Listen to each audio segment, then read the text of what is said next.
The rain hammered against the subway windows, like 1,000 desperate fingers seeking entry. Inside the nearly empty Red Line car cutting through Chicago's South Side, Kenji Oh sat alone, surrounded by invisible walls built from blood and choices that couldn't be undone. His three-piece Brioni suit cost more than most people earned in 6 months.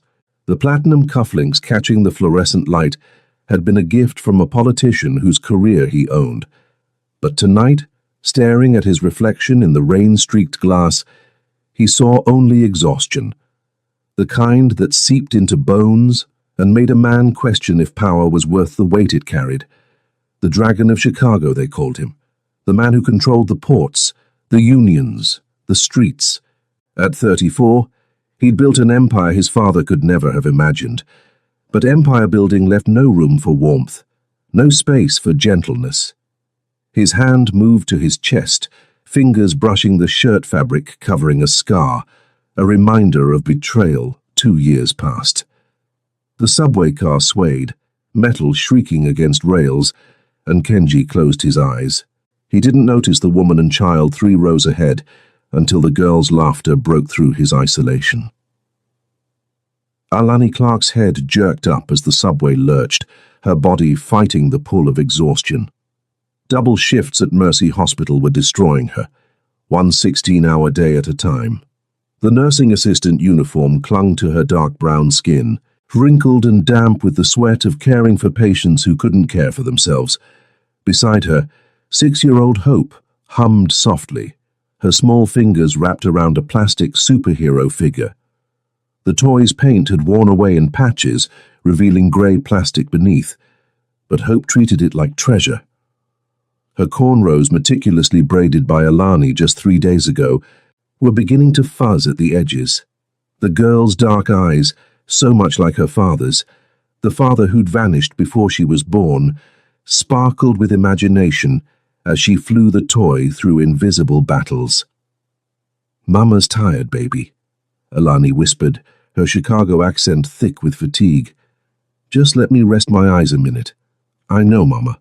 Hope's voice carried that peculiar wisdom some children possessed, an old soul in a small body. "I'll keep watch." Alani's lips curved despite her exhaustion. Keep watch. As if their worst problems could be solved by a 6-year-old's vigilance. The eviction notice folded in her purse said otherwise. So did the medical bills stacked on their kitchen counter, growing like weeds after Hope's emergency room visit last month. Asthma, severe, requiring medication they couldn't afford and a surgery they'd never be able to pay for. The subway car was nearly empty at this hour, just past midnight. A businessman slept in the corner, briefcase clutched to his chest. 2 teenagers whispered and giggled near the doors, and the man in the expensive suit, sitting alone like a king without a kingdom. Hope noticed him too. Children always saw what adults tried to hide. "Mama, why does that man look so sad?" Alani's eyes cracked open, following her daughter's gaze. The Asian man, Korean, if she had to guess from the sharp lines of his face and the set of his shoulders, sat perfectly still. His suit probably cost more than their rent. His shoes gleamed even under the harsh fluorescent lights. Everything about him screamed wealth and power, but Hope was right. Sadness clung to him like cologne. "Some people carry heavy things, baby," Alani murmured, her eyes already closing again. "We all got our burdens." The subway announcement crackled overhead, garbled and incomprehensible. The train slowed for the next stop. Alani felt herself drifting, her body finally surrendering to exhaustion. She'd been awake for 23 hours, just a few minutes of rest. Kenji felt the child stare before he saw her. Years of survival had honed his awareness into a weapon. He could sense threats, opportunities, dangers before they materialized. But when he turned his head, he found only a little black girl with braided hair, clutching a worn toy, studying him with unsettling intensity. She couldn't have been more than 6 or 7. Her clothes were clean but worn. Hand-me-downs, probably.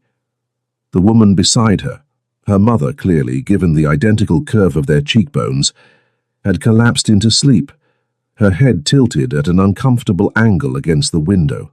The girl slid off her seat. Kenji's muscles tensed.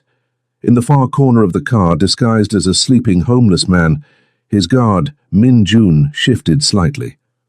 Near the doors, another of his men, posing as a tired worker, straightened imperceptibly. "Stand down," Kenji's slight head shake commanded. "The girl is no threat." Hope walked toward him with the fearlessness only children possessed. Her sneakers squeaked against the subway floor. She stopped directly in front of him, her head tilted back to meet his eyes, and Kenji found himself frozen by her directness. "You look like you're losing a battle in your heart, mister." Her voice carried a lisp where her front tooth was missing.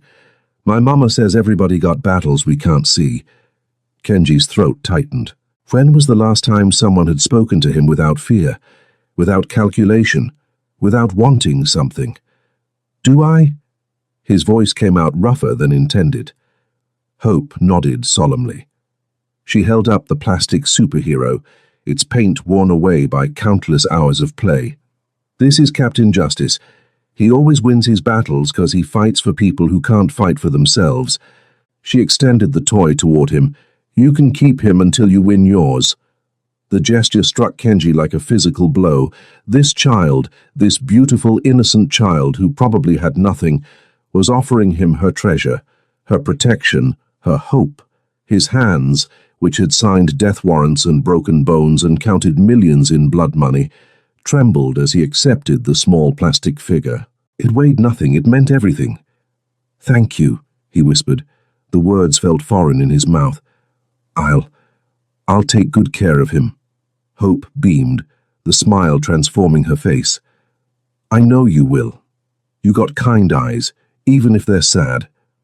Before Kenji could respond, before he could process the crack forming in the armor he'd spent decades building, the subway doors hissed open at a station he didn't recognize. The lights flickered. 3 men entered the car, their swagger preceding them like a warning. Kenji recognized predators when he saw them. Street criminals, probably looking for easy marks.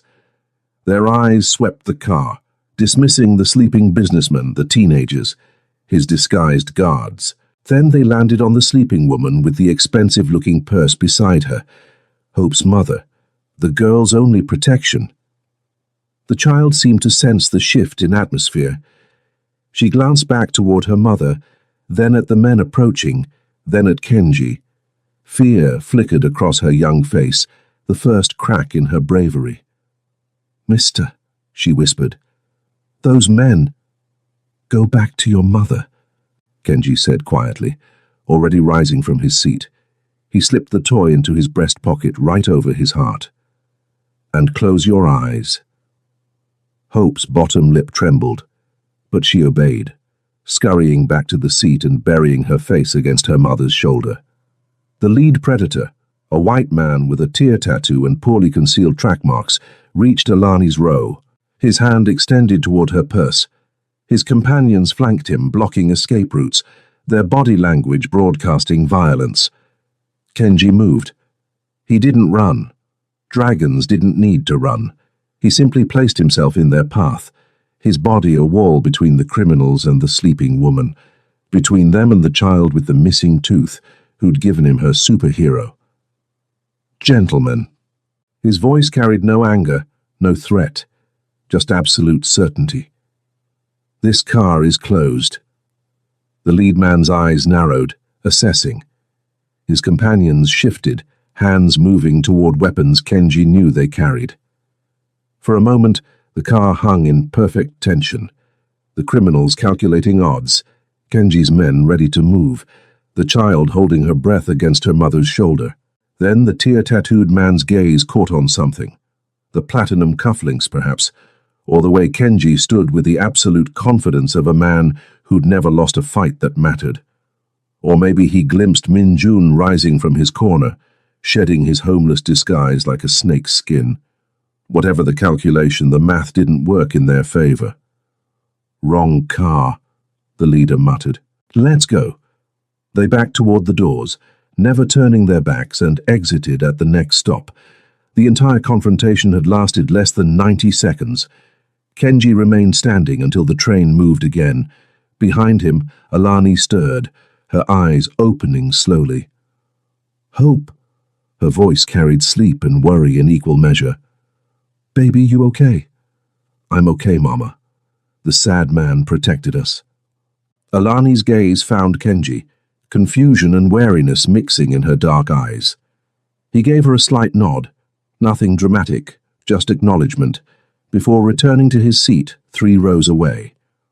As the subway carried them deeper into the night, Kenji's fingers touched the plastic toy in his pocket. Captain Justice, a guardian for those who couldn't guard themselves. Perhaps it was time the Dragon of Chicago remembered how to be a hero. Kenji O's office occupied the entire top floor of the Lakeview Tower, 53 stories above Chicago's streets. Floor-to-ceiling windows offered panoramic views of the city he controlled, from the docks where his shipping empire operated legally and otherwise, to the neighborhoods where his protection extended or his punishment fell depending on loyalty. The office itself was a study in contrasts, sleek modern furniture alongside traditional Korean artifacts. A Joseon dynasty ceramic vase worth $500,000 sat beside a photograph of his late father. The man who'd built the foundation of this empire with nothing but determination and blood. Kenji stood at the window, watching dawn break over Lake Michigan, the plastic superhero from the subway turning slowly in his fingers. "You're going to tell me this is a terrible idea," he said without turning. Behind him, Park Min-jun, his head of security and oldest friend, sighed. They'd grown up together in Koreatown, 2 second-generation boys navigating the space between their parents' homeland and their American reality. Where Kenji had risen to power, Min-jun had chosen loyalty. "When have you ever listened when I told you something was a terrible idea?" "Fair point." Kenji set the toy on his desk with surprising gentleness. "I need everything on them, the woman and the girl. Everything." "Already done." Min-jun placed a tablet on the desk. Alani Clark, 32. Nursing assistant at Mercy Hospital. No criminal record. Works doubles 3 times a week. Father unknown. Mother deceased 2 years ago. Cancer. He paused. "She's drowning, Kenji." The tablet displayed a financial picture that made Kenji's jaw tighten. Alani Clark made $32,000 a year, barely enough to survive in Chicago, certainly not enough to thrive. Medical bills from her daughter's emergency room visit totaled $18,000. Rent on their South Side apartment was 4 months overdue. An eviction notice had been filed 2 weeks ago, and the girl, Hope Clark, age 6, required surgery for severe asthma. The procedure would cost $60,000. Without it, according to the medical reports Min-jun had obtained, her condition would continue deteriorating. "The landlord," Kenji asked. "Samuel Rodriguez, owns 14 buildings in that area. History of exploiting tenants, especially single mothers. He's pressuring Ms. Clark to—" Min-jun's voice hardened. "To find alternative payment arrangements." Kenji's fingers curled into fists. "Make the debt disappear. All of it. Medical, rent, everything. How do you want it handled?" "Carefully. She can't know it came from me." Kenji turned from the window, his mind already working through the logistics. "The medical bills. Have our contact at the hospital's billing department mark them as covered by a charitable fund. The rent arrears. Rodriguez gets a visit from the building inspector. I want every code violation documented. He'll be motivated to forgive the debt to avoid fines. And the surgery? I want the best pediatric pulmonologist in the Midwest, Dr. Sarah Chen at Northwestern. Tell her I'm calling in my favor." 2 years ago, Kenji had helped Dr. Chen's brother disappear when a drug debt had put his life in danger. The girl gets the surgery. Anonymous donor covers all costs. Min-jun made notes on his own tablet. Security on their building? Round the clock. Rotation of our best people, but invisible. No one approaches them. No one makes them uncomfortable. No one even looks at them wrong. Kenji's voice dropped to something cold and final. And Rodriguez, after his visit from the building inspector, I want him to understand that Alani Clark and her daughter are untouchable. Use whatever language he'll comprehend. Understood. Minjun hesitated. You're sure about this? Once you start protecting them, you can't stop halfway. Kenji picked up the plastic superhero again, studying its worn features. A 6-year-old girl gave me her most precious possession because she thought I needed a hero. His voice softened. Maybe she's the only person in this city who's seen me clearly in years. Or maybe, Minjun said quietly, you're looking for redemption in the wrong places. Maybe redemption doesn't have a right place. Kenji pocketed the toy. Maybe it just is. Now go. I want everything in motion by noon. As Minjun left, Kenji returned to the window. Somewhere in this vast city, a woman who worked herself to exhaustion was probably waking up in an apartment she couldn't afford. Making breakfast she'd skip so her daughter could eat. Preparing for another day of fighting battles she couldn't win. Not anymore. The Dragon of Chicago was about to become her invisible guardian. 3 days later, Alani stared at the letter from Mercy Hospital with shaking hands. This doesn't make sense, she whispered. The billing department's official letterhead proclaimed that her outstanding medical debt had been forgiven, completely erased, thanks to the Chicago Community Health Initiative, a charitable fund she'd never heard of. All $18,000 gone. Mama! Hope appeared in the doorway of their tiny kitchen, her school backpack making her look even smaller. What's wrong? Nothing's wrong, baby, nothing at all. Alani pulled her daughter into a fierce hug, tears streaming down her face. We just got a miracle. But the miracles didn't stop. That afternoon, her landlord Rodriguez appeared at her door, his usual predatory smile replaced with something that looked almost like fear. He informed her, stuttering, sweating, that her rent debt had been forgiven. A computer error, he claimed. Building management's mistake. She didn't owe anything. In fact, he added, his eyes darting to something behind her, though the hallway was empty, we're offering you a new lease. Same apartment, half the rent, permanent rate, building improvements. Alani didn't believe in coincidences, but she also didn't believe in looking gift miracles in the mouth. I accept, she said firmly. That night, after Hope had gone to bed, Alani sat at their second-hand kitchen table and cried. Not from grief or exhaustion, but from the overwhelming relief of breathing room, of possibility, of hope that matched her daughter's name. She thought about the man on the subway, the sad-eyed Korean man in the expensive suit who'd stood between them and danger without being asked. The way Hope had given him her toy, the gesture of a child who saw goodness where others might see threat. Was it connected? Could it be? No. That was ridiculous. Rich men didn't help random women on subways. They didn't make medical debt vanish or landlords suddenly grow consciences. But as she prepared for bed, Alani found herself hoping that somewhere in this vast, cruel city, there were still people who did kind things without expecting payment. She was closer to the truth than she knew. 2 weeks after the subway encounter, Hope Clark's life changed forever with a phone call. Alani answered her cell during her lunch break, expecting another bill collector or robocall. Instead, she heard a professional woman's voice introducing herself as Dr. Sarah Chen, pediatric pulmonologist at Northwestern Memorial Hospital. Ms. Clark, I'd like to discuss your daughter Hope's case. I've reviewed her medical records, and I believe she's an excellent candidate for a minimally invasive surgical procedure that could resolve her asthma complications. Alani's heart stopped, stopped again. Doctor, we can't afford... The procedure has been fully funded by an anonymous donor through our hospital's children's health program. There would be no cost to you, none at all. The phone nearly slipped from Alani's trembling fingers. Dr. Chen continued, her voice warm with understanding. I know this might seem too good to be true, Ms. Clark, but I assure you it's legitimate. These programs exist to help children who need care. Hope deserves this chance. When? Alani whispered. We have an opening next Tuesday. I'd like to schedule her for pre-operative testing this Friday, if you're available. Alani was available. She would make herself available for anything that might help her daughter breathe easier.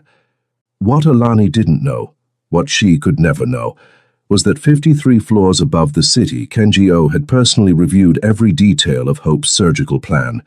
He'd read Dr. Chen's notes 3 times. He'd verified the success rate. He'd ensured the best anesthesiologist, the best nurses, the best possible care. She's 6 years old, Minjun observed.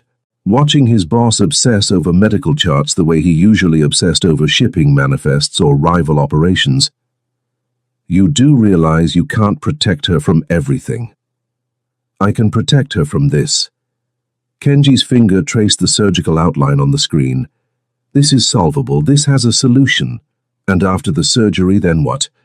Kenji didn't answer. He didn't have an answer. All he knew was that a child had given him her hero because she thought he needed protection. The least he could do was ensure she could breathe. The surgery was scheduled for 7 a.m. on Tuesday. Kenji would be there, not inside, never where they could see him, but there nonetheless. The night before Hope's surgery, Alani couldn't sleep. She sat in the hospital's family waiting area, her nursing assistant uniform exchanged for worn jeans and a Chicago Bulls t-shirt. Hope slept in the pre-op room, sedated and peaceful, unaware of the knife that would save her tomorrow. Alani had never felt so alone. She'd asked for time off work. Her supervisor had granted it immediately, surprisingly, with full pay for the week. Another small miracle in a month full of them, but miracles didn't erase the terror of watching your child go into surgery. Excuse me. A young Korean man in an expensive suit appeared beside her. I'm looking for the vending machines? Alani pointed down the hall, not really looking at him. Around the corner, past the elevators. Thank you. He hesitated. You have someone in surgery tomorrow. My daughter, lungs. The words came out flat, emotionless. If she felt them, she'd break. I'm sure she'll be fine. Dr. Chen is the best. Alani's head snapped up. How did you— But the man was already walking away, his expensive shoes silent on the hospital linoleum. Something about his posture, the set of his shoulders, tickled her memory. But exhaustion made everything hazy. The man was Minjun, of course, Kenji's oldest friend, checking the hospital security, ensuring everything was prepared, ensuring the Dragon's newest priority would be protected. Hope's surgery lasted 4 hours and 17 minutes. Every minute felt like years to Alani. She paced the waiting room, her nursing training warring with her mother's terror. She knew the statistics. She understood the procedure. But knowledge didn't stop her hands from shaking. At 11:23 a.m., Dr. Chen emerged, still in her surgical cap, a tired smile on her face. She did beautifully. The procedure went exactly as planned. Hope is in recovery now and she's already breathing easier. Alani collapsed into a chair, sobs finally breaking free. Dr. Chen sat beside her, a comforting hand on her shoulder, and let her cry. What Alani didn't see was the man in the expensive suit standing at the end of the hallway, just beyond the waiting room doors. Kenji had been there since 6 a.m., watching from a distance, his phone receiving constant updates from Minjun, who'd infiltrated the hospital as a medical equipment salesman. When Dr. Chen emerged with her smile, when Alani collapsed in relief, Kenji felt something in his chest unlock. The plastic superhero in his pocket seemed lighter somehow. The girl would live. She would breathe. She would grow up. It was enough. He turned to leave, but something made him look back one final time. Through the waiting room windows, he could see Alani being led back to see her daughter. Her stride was stronger now, her shoulders straighter. Relief had given her new strength. Kenji had built an empire on fear and power. But this anonymous act of protection, felt more powerful than anything he'd accomplished in his entire criminal career. She'll never know it was you, Minjun said quietly, appearing at his elbow. Good. Kenji started walking toward the elevator. That's how it should be. Is it, though? You've invested significant resources into these strangers. You're maintaining round-the-clock security on their building. You've ensured her job security. You're paying for the girl's follow-up care. All for what? A plastic toy and a smile? Kenji stopped walking. He pulled the worn superhero from his pocket, studying its faded paint and chipped features, for the reminder that there's still innocence in this world, that there are still people who give without expecting return. That kindness exists even in a city like this. He pocketed the toy again. I spent 20 years building an empire on fear. Maybe it's time I remembered what else is possible. Minjun shook his head, but he was smiling. You're going soft. Maybe. Or maybe I'm finally becoming the man my father hoped I'd be. They rode the elevator down in silence. Outside, Chicago stretched out in all directions. A city of 8 million people, 8 million stories, 8 million battles being fought in hearts and homes. Kenji had chosen 2 of those stories, a mother and daughter who'd asked for nothing but deserved everything. He couldn't save the whole city, but he could save them, and perhaps, in saving them, he was saving something in himself. The Dragon of Chicago walked to his car, his empire waiting, his phone already buzzing with problems that needed solving. But for the first time in years, he felt something other than the weight of power. He felt peace. Autumn transformed Chicago into a painting of burning colors. 3 months had passed since Hope's surgery, and the girl's recovery had exceeded every expectation. She ran now, actually ran, in the small park near their apartment, her laughter carrying on wind that smelled of fallen leaves and coming winter. Alani watched from a bench, a genuine smile on her face for the first time in years. Her daughter was healthy, their rent was affordable. She'd even been promoted at the hospital, better hours, better pay, benefits that included dental coverage, miracles, all of them, impossible, wonderful miracles. "Mama, Mama, look," Hope called out, hanging upside down from the monkey bars, her braids defying gravity. "I'm flying." "I see you, baby, be careful." But Alani's attention drifted past her daughter to the park's edges. She noticed them over the past weeks, different men, always keeping their distance, always watching. Not threatening exactly, but present. Vigilant. At first she'd been afraid.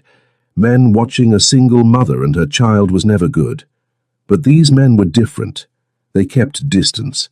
They moved when she moved. When a group of teenagers started getting rowdy near the playground, one of the watchers simply stood and crossed his arms, and the teens scattered. Protection, Alani realized. Someone had put protection on them. The question was who and why. She thought again of the subway man, the sad-eyed Korean in the expensive suit who'd stood between them and danger. The way Hope had given him her precious toy. The timing of all their good fortunes starting right after that night, it seemed impossible. But then again, so did medical debt vanishing, and landlords suddenly growing hearts. "Ms. Clark," Alani startled, her nurse's instinct scanning for threats. But the young woman approaching held nothing but a tablet and a professional smile. She wore business casual, blazer, slacks, sensible shoes. Behind her stood one of the watching men Alani had noticed, his presence suddenly making sense. "Yes?" Alani's voice carried wariness. "My name is Jennifer Park. I work for the Chang Foundation, a charitable organization focused on supporting single mothers in Chicago." The woman's smile was warm, genuine. "We'd like to offer you a scholarship opportunity." "A scholarship?" "For nursing school, full tuition, books, and a living stipend. The foundation covers everything, and you'd be able to continue working part-time while studying." Jennifer pulled up information on her tablet. "We've already spoken with your supervisor at Mercy Hospital. They're willing to adjust your schedule to accommodate classes." Alani's mind reeled. "Why me? How did you even—" "You were recommended by someone who witnessed your dedication and character. The Foundation's mission is to help mothers who help others." Jennifer's eyes were kind. "You save lives every day, Miss Clark. Let us help you build the life you deserve." "I don't understand." "You don't have to. You just have to say yes." And because Alani Clark was smart and tired and had learned that sometimes miracles shouldn't be questioned too deeply, she said yes. 53 floors above the city, Kenji watched security footage of the park on his office monitors. Hope was healthy, playing, laughing. Her mother was safe, being offered opportunities that would change their lives. "The Chang Foundation doesn't exist," Minjun said behind him. "It does now. Registered this morning. Fully funded. Legitimate board of directors." Kenji's eyes never left the screen. "It'll support single mothers across Chicago, starting with her. You're building a charity to justify helping 2 people. I'm building a charity because those 2 people reminded me that there's more to power than fear." Kenji finally turned from the monitors. "How many other Alani Clarks are in this city? How many hopes? If I can help them without them knowing, without expecting gratitude or loyalty or payment, isn't that worth something?" Minjun studied his oldest friend. "Who are you and what have you done with the Dragon of Chicago?" Kenji laughed, actually laughed, something his guards had rarely heard. "He met a 6-year-old girl who gave him a superhero and told him he had kind eyes despite being sad. Apparently that was all it took." But Minjun's expression had shifted, his security training overriding the moment's levity. "We have a problem." "What kind?" "The kind where your charity toward Ms. Clark has been noticed." Park Tae-min sent a message. Kenji's jaw tightened. Park Tae-min, his cousin, his rival, the man who believed he should control the family's operations. They'd maintained an uneasy peace for 2 years, each controlling their territories, neither willing to risk open war. What does he want? He wants to know why the Dragon of Chicago is protecting a random black woman and her daughter. He's asking questions, making implications about your judgment, suggesting to the family that you're distracted. Of course, in their world, kindness was weakness. Protection without profit was foolishness. Tae-min would try to use this against him. "Let him ask questions," Kenji said quietly. "Let him make implications. But make it very clear, anyone who approaches those 2, anyone who even looks at them wrong, answers to me personally." That might provoke him. "Good. I'm tired of pretending to play nice with a snake." Kenji returned to the monitors, watching Hope swing higher, her mother's cautionary voice carrying even through the security feed. "Tell Tae-min that some things are sacred, some people are untouchable, and if he has a problem with that, we can discuss it the old way." The old way meant violence. It meant war. It meant risking everything he'd built for 2 people who didn't even know he existed. But as Kenji watched Hope's joy and Alani's relief, he realized he didn't care. Some things were worth fighting for. Some people deserved protection simply because they existed, because they brought light to a dark world, because a child's generosity had cracked through his armor and reminded him what it meant to be human. "Send the message," he said, "and increase security on their building. Tae-min won't move directly, he's too smart for that, but he'll test boundaries. I want to know immediately if anyone even breathes wrong in their direction." Minjun nodded, already making calls, but before he left, he paused. "Kenji? That girl? Hope. What happens when she grows up? When she understands the kind of protection she's had? When she realizes the miracles in her life weren't accidents?" Kenji touched the plastic superhero in his pocket, his constant companion now. "Then she'll know that someone saw her kindness and decided to protect it, that in a city full of darkness, her light was worth guarding. And if Tae-min makes this a war, then we go to war. Some things are worth bleeding for, Minjun. I'm finally remembering what they are." The attack came on a Tuesday night in November, when Lake Michigan's wind cut through Chicago's streets like frozen knives. Alani was walking home from an evening nursing class, her first week at school, her mind full of medical terminology and the strange, wonderful reality of pursuing dreams she'd abandoned years ago. Hope was with Mrs. Patterson, their elderly neighbor who'd started babysitting for free. Another small miracle in a year of them. She was 3 blocks from home when she sensed them. Years of working night shifts in rough neighborhoods had honed her survival instincts. The footsteps behind her were too deliberate, too measured. Alani's pace quickened. 2 blocks. Her phone was in her pocket, but who would she call? 911. By the time they arrived, Miss Clark. The voice came from ahead, not behind. A Korean man stepped from a doorway, his expensive coat and predatory smile marking him as someone dangerous. "My name is Park Tae-min. I'd like to discuss your guardian angel." Alani stopped, her nurse's training kicking in. Assess the situation, count the threats, find escape routes. Behind her, 2 men blocked retreat. Ahead, Taemin and another guard blocked forward movement. "I don't know what you're talking about." "No, strange. Your medical debt disappeared, your rent forgave, your daughter's surgery funded, your scholarship materialized from nowhere." Taemin's smile was razor-sharp.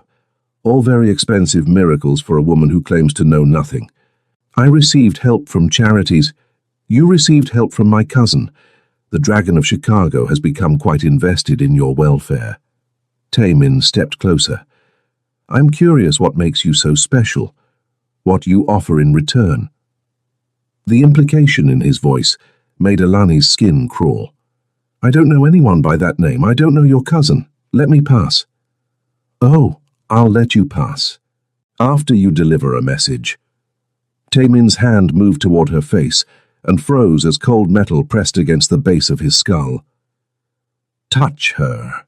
Minjun's voice was ice itself. "And you'll be dead before you complete the motion." The street erupted with movement. From cars, from shadows, from storefronts, men appeared. Minjun's team, the guards Alani had noticed but never fully understood. Within seconds, Taemin's 2 men were disarmed and forced to their knees, but Taemin just smiled even with a gun to his head. There he is, the legendary Minjun, protecting his master's pet. "Walk away," Minjun said quietly. "This is your only warning." "Or what? You'll start a war over some random woman?" "No." The new voice came from behind them all, and everyone turned. Kenji O stepped from a black sedan, his 3-piece suit immaculate despite the cold, his eyes carrying death itself. "I'll end a war over someone under my protection." Alani's breath caught. The subway man, the sad-eyed Korean who'd stood between them and danger months ago. But there was nothing sad about him now. He moved like controlled violence, like barely restrained fury. "Cousin." Taemin's smile never wavered, though the gun remained pressed to his skull.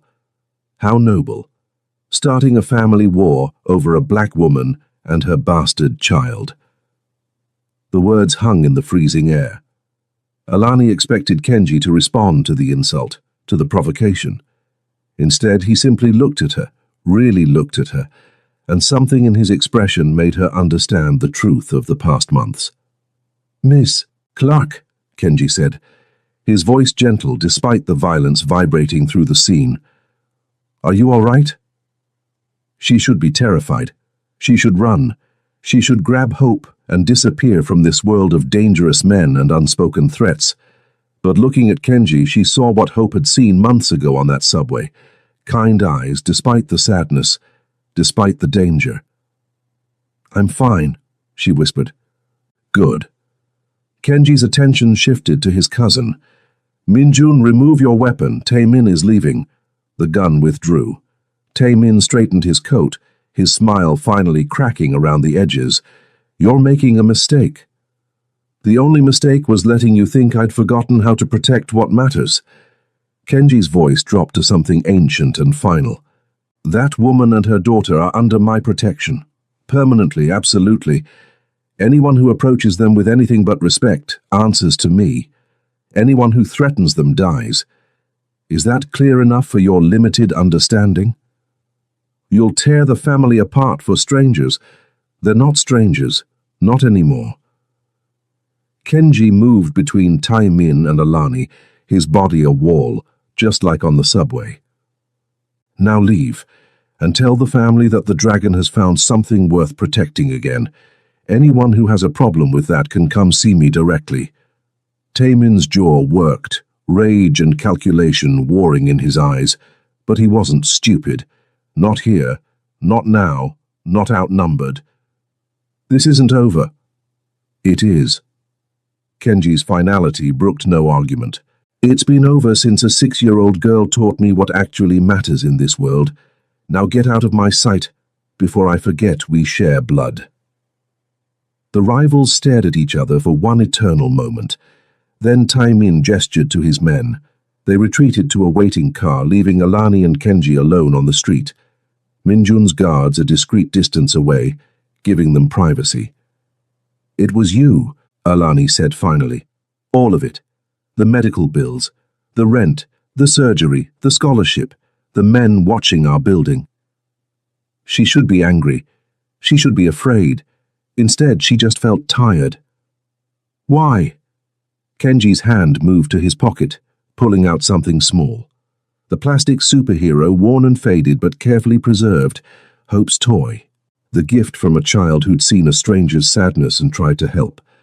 Because your daughter gave me this and told me I was losing a battle in my heart. His voice cracked slightly. She was right. I'd forgotten that there was anything worth fighting for beyond power and fear. She reminded me. By giving you a broken toy, by giving me kindness when I deserved nothing, by seeing good in a monster. Kenji carefully returned the toy to his pocket. I know this frightens you. I know you want nothing to do with my world. But whether you accept it or not, you and Hope are under my protection now, permanently. Alani studied this dangerous man who'd saved her daughter's life, who'd given her opportunities she'd never dreamed possible, who'd just risked family war to keep her safe. I don't want Hope growing up in this world. She won't, I promise you that. She'll grow up safe, educated, free to be whoever she wants to be. You both will. Kenji's eyes held absolute certainty. That's what guardians do, Miss Clark. We protect without asking for payment. We give without expecting return. Your daughter taught me that. What do you get out of this? Kenji smiled. A real smile, sad and genuine and somehow hopeful. Peace. For the first time in my life. Actual peace. Before Alani could respond, Minjun approached. We should move. This location is exposed. Will you let me take you home? Kenji asked. Just to be safe? Alani should refuse, should run, should never see him again. But Hope was waiting. And the night was cold, and this monster with kind eyes had saved them more than once. Okay, she whispered. The ride home was silent. But when Kenji walked her to her door, when he waited until she was safely inside, when he gave her a phone number in case you ever need anything, Alani understood that her life had fundamentally changed.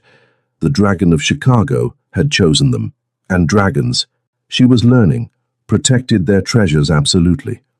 6 months later, on a spring afternoon when Chicago's rebirth seemed almost magical, Kenji sat in his office with the window open, letting fresh air chase away the winter's ghosts. The plastic superhero stood on his desk now, no longer hidden in his pocket but displayed openly. A reminder, a promise, a symbol of the man he was becoming. His phone showed a video Minjun had sent. Hope playing in the park, healthy and laughing, running with the boundless energy of a child whose lungs worked perfectly. Alani sat on a bench nearby, textbooks spread around her, studying for nursing school finals. She was thriving, they both were. Kenji had never spoken to them again after that November night, never approached, never asked for gratitude or acknowledgement. He protected from the shadows as guardians should. The Chang Foundation now supported 43 single mothers across Chicago. His legitimate businesses had expanded, providing jobs and opportunities. He still ran his empire, still made the hard decisions, still was the dragon when necessary. But he was something else too, something better. His office door opened. Minjun entered, carrying reports Kenji would need to review. But his friend paused, looking at the toy on the desk. She asked about you yesterday. Minjun said quietly. Hope. Alani. She asked if the guardian angel who saved them was real or if she'd imagined it all. Kenji's fingers brushed the toy. What did you tell her? That angels come in unexpected forms, that sometimes the most dangerous protectors are the most loyal. Minjun smiled. That she should focus on school and being a great mother, because that's what her guardian would want. Good answer. Through his window, Kenji could see all of Chicago spread below. 8 million stories, 8 million battles. He couldn't save everyone. But he'd saved 2 people who mattered. Who'd taught him that power without purpose was empty. That redemption was possible even for dragons, and sometimes that was enough.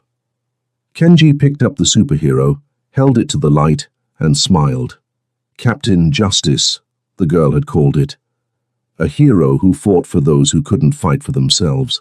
Perhaps he'd finally learned to be that hero. Perhaps the battle in his heart was finally won.